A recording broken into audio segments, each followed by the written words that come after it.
하나님을 찬양이라고 해서 오늘 말씀을 전하려고 합니다. 네, 에베소서 1장을 보시면요, 처음에 에베소 교회에게 바울이 말을 전하면서 시작하는 게 3절부터 내용이 시작합니다. 그리고 제가 가진 성경책에는 하늘에 속한 신령한 복이라고 하면서 오늘 읽었던 본문을 쭉 내려가고 있습니다. 저는 여러분과 이 말씀을 읽으면서 오늘 말씀 전하고 싶은 것은 3절 내용이 가장 중요한 내용입니다. 찬송하리로다 하나님 곧 우리 주 예수 그리스도의 아버지께서 그리스도 안에서 하늘에 속한 모든 신령한 복을 우리에게 주시되 라고 합니다. 네, 오늘 설교 기억 안 나시면요, 집에 가서 내가 에베소서를 들었구나, 그리고 3절이 내용이 있구나만 기억하시면 이게 제일 중요한 겁니다. 제가 오늘 말씀을 전하는 이유는요, 이렇게 우리가 하나님을 찬송하는 것으로 하나님 앞에 기뻐하심이 우리에게 마땅히 할 일이라는 겁니다. 그래서 오늘 제목이 하나님을 찬양이라고 했습니다. 그런데 우리는 이 찬양을, 이 예배하는 것을, 이 기도하고 하나님 구하는 것을 당연히 교회 와서 하는 줄은 알지만 우리가 이렇게 하는 것 때문에 마치 하나님을 다르게 볼 때가 많이 있기 때문에 저는 3절부터 내용을 천천히 읽어가며 그 내용에 맞춰서 말씀을 전하려고 합니다. 우리가 3절에 나왔던 것처럼 그리스도 안에서 하나님 아버지께 찬양을 할 때에 하나님이 우리에게 허락하시는 겁니다. 우리가 하나님을 찬송한다고 해서 하나님을 어떻게 할 수 없다는 그 전제를 먼저 가지고 찬양했으면 좋겠습니다. 우리는 가끔 교회에 올 때 그렇진 않지만 마음가짐이 이런 마음이 있습니다. 교회 왔으니까 하나님을 더 기쁘시게 드려야겠다. 내가 교회 왔으니까 하나님을 더 사랑해야겠다. 하나님께 더 예배해야겠다 라고 하는 사람도 있지만, 특히 요즘에 한참 수련회 갔다 온 청소년부라던가 아니면 막 7월달에 수련해서 기도했던 청년부라던가 이렇게 하나님에 대해서 열심히 생긴 경우도 있지만 꽤 많은 수가 의무와 보상의 대가로서 하나님을 바라보기도 합니다. 하나님께 기도하는 마음을 내가 되게 어려운 걸 하나님께 요청하는 것 같으니까 내가 열심히 하면은 하나님이 내 기도를 좀 들어주시겠지 라는 내 마음의 부담감을 낮추려고 하나님께 열심히 찬양하고 기도하는 사람도 있을 수 있습니다. 특히 내가 하나님께 구하는 게 크다고 생각되면 될수록 하나님 앞에서 그러지 못할 때가 있더라고요. 제가 어릴 때 들었던 예화 중 하나가 이런 예화가 있었습니다. 시골길을 가고 있는 버스 기사가 가다가 어떤 할머니를 보셨대요. 장을 마치고 오고 있어서 머리에 이만한 짐을 지고 오고 있는 걸 보니까 버스 기사가 너무 마음에 걸린 거예요. 그래서 정류장이 아니지만 서서 할머니 버스를 타세요 했더니 네 하고 타셨는데 머리에 짐을 이고 계시더래요. 버스에 앉아서 계속 이러고 가시더래요. 그러니까 버스 기사가 가다가 뭐 이상하니까 보고서 얘기하겠답니다. 할머니 짐을 내려놓으셔도 돼요 했더니 할머니 대답이 이렇다고 합니다. 아니 태워준 것도 고마운데 어떻게 짐까지 싣고 가라고 해. 나 그렇게 몰지각한 사람 아니야 하면서 할머님이 짐을 이고 가셨다고 합니다. 오늘날로 보면은 정말 말이 안 되죠. 우리 다 알고 있습니다. 차가 사람을 실으면은 짐도 같이 실는 겁니다. 근데 그 할머니 마음이 뭐였냐면 어떻게 내 짐을 차에다가 실어달라고 할 수 있어. 우리가 교회에 올 때 이런 마음으로 하나님을 볼 때가 있다는 겁니다. 내 근심과 걱정을 하나님께 내어놓고 기도하라고 하나님이 허락하셨음에도 오늘 본문에 나왔던 것처럼 하나님을 찬양하고 하나님이 우리에게 복 주시는 게 아니라 내가 이걸 받으려면 그래도 이 정도는 어떻게 이런 걸 구할 수 있어 라는 내 마음에 부담을 가지고 하나님 앞에 나아간다는 겁니다. 그래서 마태복음 11장 28절에는 이렇게 말씀이 쓰여 있습니다. 수고하고 무거운 짐진 자들아 다 내게로 오라. 내가 너희를 쉬게 하리라. 그리고 누가복음 11장 13절에는 이렇게 써 있습니다. 너희가 악할지라도 좋은 것을 자식에게 줄 줄 알거든 하물며 너희 하늘 아버지께서 구하는 자에게 성령을 주시지 않겠느냐 하시니라. 아멘. 마태복음에도 누가복음 11장 같은 내용이 쓰여 있는데요. 거기서는 좋은 것으로 아비가 아들에게 주지 않겠느냐라고 합니다. 여기 계신 모든 분들 동일하십니다. 내 자녀가 나에게 뭘 사달라고 했습니다. 자전거를 사달라고 하든 핸드폰을 사달라고 하든 무언가 사달라고 할 때 그 아이를 보면서 넌 돈이 없으니까 아직 넌 수준이 안 되니까 너 이런 거 안 사줄 거야 하시는 분 얼마나 계십니까? 내 자녀가 무언가 달라고만 하면은 난 더 좋은 거 줘야지라는 생각이 이만큼 차 있지만 그 생각 가지고 아이에게 다가가는데 하물며 아버지께서 우리에게 3절처럼 복을 주시는데 과연 좋은 걸 안 주시겠느냐? 그리고 그 좋은 것이 무엇인지에 대해서 누가복음 11장은 뭐라고 하냐면 성령이다라고 말합니다. 그래서 오늘 본문은 우리가 그 성령을 받았고 그 성령으로 인치심을 받았다라고 말하는 겁니다. 그렇게 하나님께서 예수 그리스도를 믿는 우리에게 하늘에 속한 신령한 복을 주시며 그 말씀 가운데 살아가도록 우리에게 말씀하실 때 우리는 찬양할 수밖에, 예배할 수밖에, 기도할 수밖에 없게 된다는 겁니다. 왜냐하면 하나님이 우리로 그렇게 부르셨기 때문입니다. 그러면 4절부터 14절까지를 왜 굳이 읽었느냐? 3절에 대한 설명이 4절부터 쭉 나옵니다. 먼저는 4절부터 6절입니다. 하나님은 우리를 미리 택하시고 예정하셨습니다. 그래서 루터는 말하기 예정하신 하나님이 계시다 해서 예정론이라고 말했습니다. 근데 이게 만든 사람들이 우리나라 사람이 아니에요. 신학을 라틴어라고 서구에서 만들었고 독일어에서 정리를 하고 중국을 거쳐서 우리나라에 오다 보니까 예정론 하면은 우리 다 같이 무슨 생각하냐면 이런 생각 듭니다. 아, 하나님이 내가 무슨 일을 하고 몇 세에 결혼을 하고 언제 뭐 하다가 집을 사다가 뭐 하다가 죽을 거야 라는 이렇게 우리가 아는 사주팔자에 적히거나 운명이 정해졌다라고 이해하기가 쉽습니다. 그런데 이 4절부터 나오는 하나님의 예정은 우리를 미리 부르셨다입니다. 하나님이 나를 하나님의 자녀로 하나님을 찬양하도록 미리 부르시고 선택하시고 예비하신 것이지 그 하나님이 나로 하여금 너는 목사가 돼야 돼 라고 부르지 않으셨다는 거예요. 특히 지금 한참 아이들이 자라고 있는 학부형이신 분들한테 여쭤봅니다. 아이가 매년마다 아니 매달마다 자기의 미래의 직업이 바뀔 때가 있습니다. 오늘은 와서 나 소방관이 될 거야. 내일은 아니야 경찰이 멋있는 것 같아.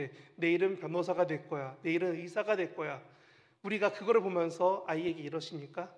내가 너를 서원했기 때문에 너는 꼭 판검사가 돼야 돼. 그냥 닥치고 공부해! 하시는 분 안 계시잖아요.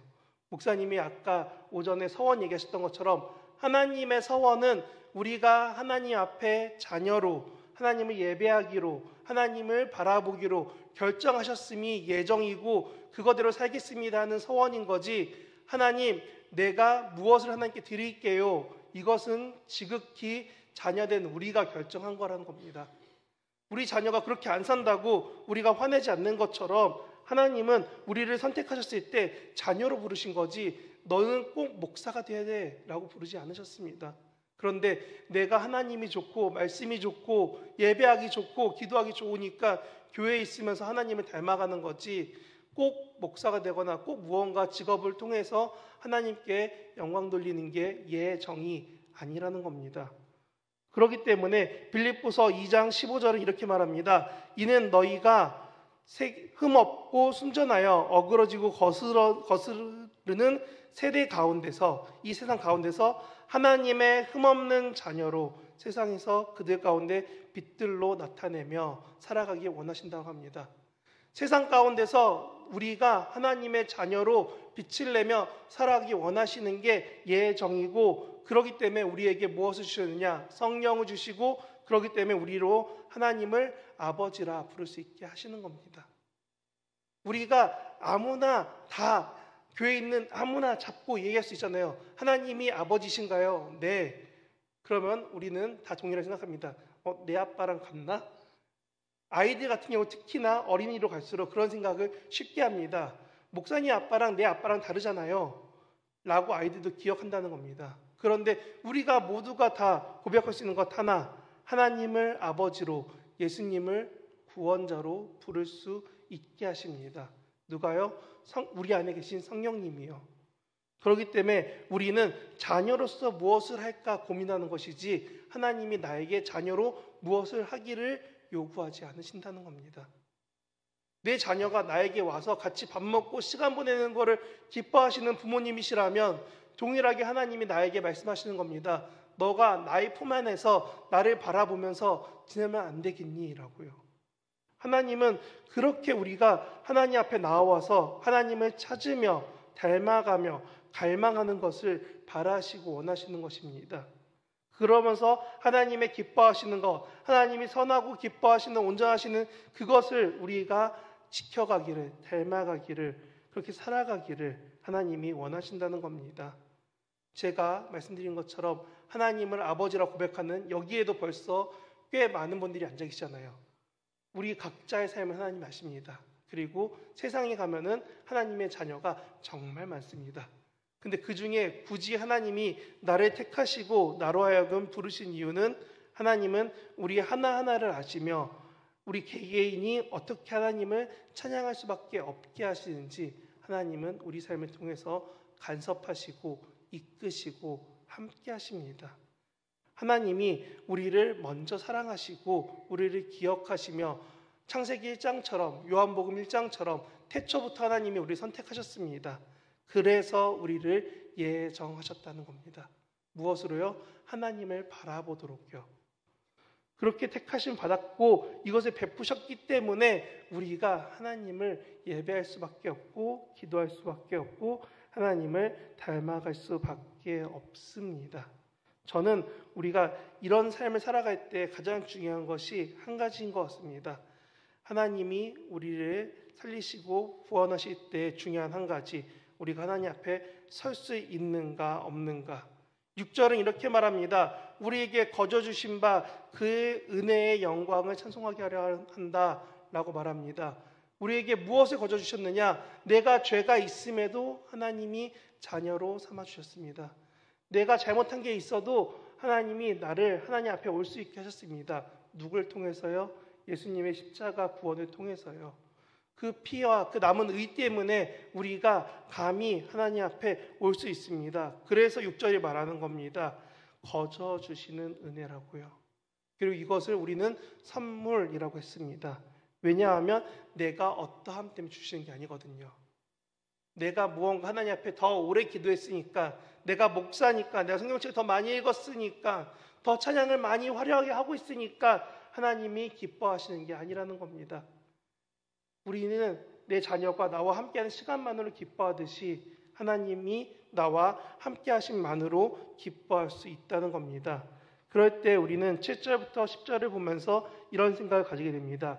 하나님이 우리 죄를 사하시고 우리에게 그 계획을 알게 하시는 분이시다라는 겁니다. 우리가 그리스도 안에서 그의 은혜의 풍성함을 따라 그의 피로 말미암아 속량 곧 죄사함을 받았느니라. 7절이 이렇게 말할 수밖에 없게 되는 가장 큰 이유 무엇이냐? 우리가 예수를 나 때문에 죽으신 분으로 고백하게 된다는 것 때문입니다. 예수님이 나를 위해 죽으셨습니다. 하나님이 나를 태초부터 예전부터 선택하셔서 자녀로 부르시고 내가 혹시나 하나님께 못 올까 봐 자녀 삼아 주셨습니다. 그게 하나님이 우리를 부르신 거고 우리에게 알려주시는 그 뜻의 비밀이라는 겁니다. 뭐 이단이 말하는 것처럼 이렇게 해석하면 돼 라는 게 아니라 하나님이 나를 자녀로 부르셔서 하나님 앞에 기도하게 하시는 것, 하늘에 있는 것이나 땅에 있는 것이나 다 그리스도 안에서 통일되게, 무슨 통일이요? 하나님께 예배하게 하시는 게 하나님의 전적인 은혜이자 뜻이라는 겁니다. 세상이 말하는 지식과 세상이 말하는 방법들로 내 머리를 채우는 것이 아니라 하나님이 기도를 통해서 찬양함을 통해서 말씀을 들으면서 읽으면서 내 마음 가운데 주시는 그 뜻을, 그 놀라운 비밀을 알게 하실 때 우리는 하나님 앞에 기도할 수밖에 없고 하나님을 찾을 수밖에 없고 하나님을 바라볼 수밖에 없습니다. 그래서 우리는 말씀을 읽습니다. 그래서 우리는 기도를 하고 있습니다. 그래서 우리는 하나님을 모두가 다 동일하게 고백하는 것입니다. 아버지라고요. 그리고 모두가 교회라고 고백하는 겁니다. 저의 교회이고 여기 모인 우리 증산제일교회 성도님들의 교회입니다. 그리고 우리 옆의 교회이고 우리 모든 나라의 교회가 됩니다. 내가 출장 때문에 지방에 갔습니다. 혹은 내가 휴가나 일정으로 외국에 나갔습니다. 거기서 예배 드리면은 하나님이 안 받아주시나요? 예배 안 들어주시나요? 아닙니다. 그리고 그것을 왜 고백할 수 있느냐? 우리가 다 동일하게 하나님을 아버지라고 고백하기 때문입니다. 그렇게 하나님을 고백할 때 하나님은 우리에게 원하시는 게 무엇이냐면 그렇게 모두가 다 그리스도를 머리로서 고백하며 교회 가운데 하나님을 바라보기 원하십니다. 그래서 세례받은 모두는 어느 곳에 가더라도 하나님을 예배할 수 있게 됩니다. 제가 성지순례 간다고 요르단에 갔을 때, 예루살렘에 있을 때, 혹은 그리스나 로마에 있을 때 거기서 주일을 지나게 된 적이 한 번 있었습니다. 외국에 나갔다고 다 신학생들이 모였는데 예배한다고 해서 거기가 교회가 아닌 게 아니더라고요. 우리끼리 모여도 교회고 거기서 예배하는 가운데 가도 교회입니다. 왜냐하면 모두가 예수님을 고백하니까요. 하나님은 그렇게 하나님 안에서 모두가 통일될 때에 하나님이 우리에게 바라시는 것이 11절부터 14절까지 내용이 됩니다. 근데 이때 중요한 것이 무엇이냐면 그리스도를 구원자라고 고백하느냐 아니면 다른 것을 구원자로 고백하느냐입니다. 목사님이 열심히 마가복음으로 설교하셨습니다. 그리고 말씀하신 게 뭐냐면 말씀으로 고백하기 원하셨습니다. 이단에 가면은 내가 성령이다, 내가 예수다, 내가 하나님이다 하는 사람 많습니다. 그리고 이렇게 더 하면은 하나님이 기뻐하실 거다 많습니다. 그래서 그런지 사도행전 4장 12절에는 이렇게 써 있습니다. 다른 이로서는 구원을 받을 수 없나니 천하 사람 중에 구원을 받을 만한 다른 이름을 우리에게 주신 일이 없음이라 하였더라. 아멘. 우리가 예수님을 고백하는 거, 예수님 외에 하나님 갈 수 있는 길이 없다고 고백하는 것이 바로 우리가 어느 곳에서든지 예배드릴 수 있는 이유가 됩니다. 그리고 이렇게 예수님의 이름만으로 기도하고 예수님이 나를 구원하실 거라고 믿는다면 그 자리로 나아간다면 하나님이 우리를 죄 가운데서 하나님 앞으로 옮기십니다. 죄에 가득한 나의 삶을 건져내서 고통 가운데 힘들어하고 있는 나의 삶을 건져내서 뽑아내서 옮기십니다. 히브리어의 구원의 뜻은 단지 하나님이 나를 구원하셨다가 아니라 그 고통 가운데서 뽑아내서 나를 하나님 앞으로 옮겨주셨다. 내가 힘들고 어려워하는 상황 가운데서 나를 건져내서 나를 하나님 앞에 평안한 자리, 하나님을 찾을 수밖에 없는 그 자리로 옮겨주셨다가 구원입니다. 그래서 영어로 save, 나를 안전하게 지켜주신다라는 의미가 되는 겁니다. 그러면 우리가 11절처럼 하나님이 우리를 택하시고 하나님을 우리가 바라볼 때 성령님이 인치신다는 것은 어떻게 되느냐? 결국은 우리가 하나님을 아버지로 고백하고 예수를 나의 죄를 해결해 주신 나 때문에 죽으신 분이라고 고백하는 삶을 살 때에 내 삶 가운데 성령님이 계시냐 아니냐입니다. 그리고 그렇게 살아갈 때 우리는 무엇을 알게 되냐면 우리의 어떠함이 아닌 우리가 자녀로서 있는가 아닌가를 보게 됩니다. 내가 열심히 하나님을 찾았습니다. 하나님을 돕기 위해 열심히 기도했습니다. 그럼 하나님이 나의 기도 때문에 바뀌실까요? 혹은 하나님이 태초부터 날 선택하셨는데 내가 오늘 교회 오다가 넘어졌어요. 그래갖고 오다가 갑자기 기쁜 마음으로 오다가 마음이 상했어요. 그러면 내가 마음 상했으니까 더 이상 교회 오지 말아야지. 하나님이 그런 마음을 우리에게 주시는 걸까요? 어느 순간부터 우리는 교회에 오는 행동부터 마음부터 모든 것들을 하나님의 뜻이 아니라 내 생각과 내 상황을 하나님의 뜻이다라고 대입시켰습니다. 그러니까 무엇이라 말하냐? 성경을 일독하면 내가 매일마다 몇 시간씩 기도하고 나면 하나님이 기뻐서 나의 기도를, 나의 상황을, 나의 문제를 해결하실 거야 라고 한다는 겁니다. 그런데 오늘 성경 11절부터 14절까지는 무엇이라 말하냐면 우리는 하나님의 소유일 뿐이다 라고 말합니다. 그리고 그 증거로 성령님이 나를 확인시켜 주셨다, 인치시켰다라고 합니다. 에베소서 4장 30절에 보면은 하나님의 성령을 근심하게 하지 말라. 그 안에서 너희가 구원의 날까지 인치심을 받았느니라. 하나님이 우리를 구원하셔서 하나님 앞으로 옮기시는 그날까지 성령님이 우리의 중원자가 되시고 확인자가 되십니다. 그리고 예수님은 하나님 곁에서 우리를 위해 기도하십니다. 뭐라고요? 이성재 목사는, 성재는 그럴 목사가, 그럴 사람이 아니에요. 하나님, 제발 좋게 봐주세요. 사람인데 넘어져서 욕 나올 수도 있죠. 그러지만 하나님 목사잖아요. 하나님 바라보고 있잖아요. 기도하고 있잖아요. 하나님, 성재 좀 좋게 봐주세요. 예수님이 각자의 이름을 부르시면서 그 위에서 중보하시며 우리의 삶이 어떠한지를 보십니다. 그리고 그 증인으로 성령님이 함께 말씀하십니다. 내 마음의 생각이 어떠한지, 내 삶이 어떠한지, 내가 하나님을 바라보는지 아닌지요. 그래서 바울은 이렇게 결단한 것 같습니다. 골로새서 1장 24절에 바울은 이렇게 말합니다. 나는 이제 너희를 위하여, 골로새 교회를 위하여 받는 괴로움을 기뻐하고 그리스도의 남은 고난을 그의 몸된 교회를 위하여 내 육체에 채우노라. 아멘. 그리스도가 몸된 교회라는 겁니다. 그 교회를 위해서 자기가 고난 당할지라도 힘들지라도 어려울지라도 내가 기쁘게 그 길 가겠습니다 라고 하는 겁니다. 저희가 여러 가지 모습으로 교회를 섬깁니다. 힘들고 어려울 때 있습니다. 그런데 그때 이런 믿음이 나오려면 결국은 우리도 하나님을 계속 찾고 하나님을 바라보고 하나님께로만 나가야 됩니다.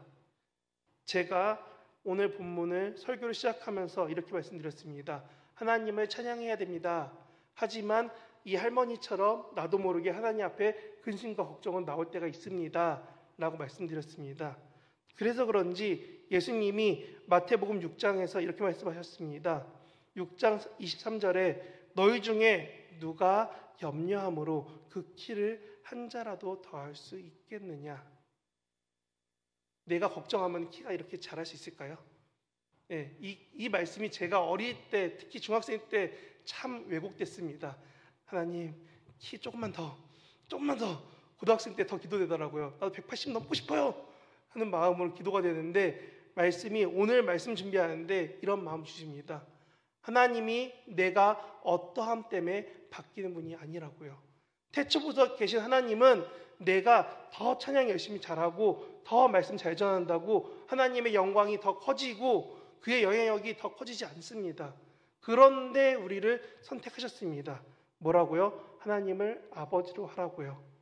하나님을 바라보면서 예배하면서 기도할 때 그 예정하신 부르심 앞에 있을 때 성령님은 우리로 하나님의 자녀임을 확인시켜 주시고 우리에게 그 하나님의 영원하신 복, 영광스러운 영광 속에 찬양하며 예배하며 살게 하십니다.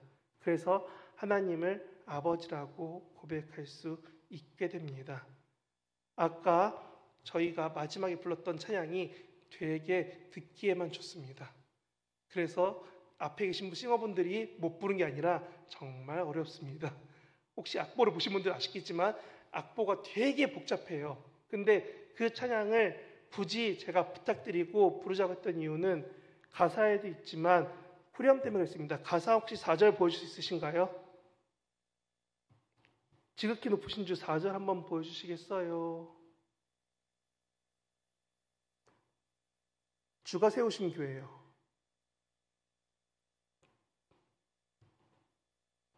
여기 1절, 4절. 주가 세우신 교회 성령이 이끄시네. 영원함 주의 복음 무너지지 않으리.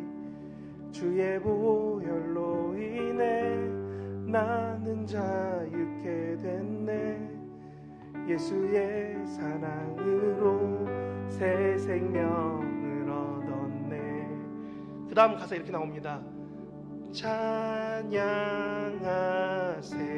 우리 주 삼위일체 하나님 지극히 높으신 주 영원토록 찬양합니다. 네. 제가 고백하고 여러분과 함께 나누고 싶었던 고백이 여기 가사에 다 담겨 있습니다. 주가 세우신 교회가 성령님이 이끄시고 주의 복음 때문에 우리 교회가 무너지지 않게 됩니다. 주의 보혈로 인해 우리는 죄에서 자유케 되고 예수의 사랑 때문에 하나님 먼저 사랑하신 그 사랑 때문에 우리는 생명을 얻습니다. 그래서 우리는 3절처럼 찬양할 수밖에 없게 됩니다. 우리는 하나님을 찬양합니다. 어떻게요? 계속적으로 영원히 하나님만 찬양합니다. 이렇게 하나님을 찬양하며 하나님을 영원토록 하나님만 바라보기를 결단하는 저와 여러분 되시기를 진심으로 바랍니다. 기도하겠습니다.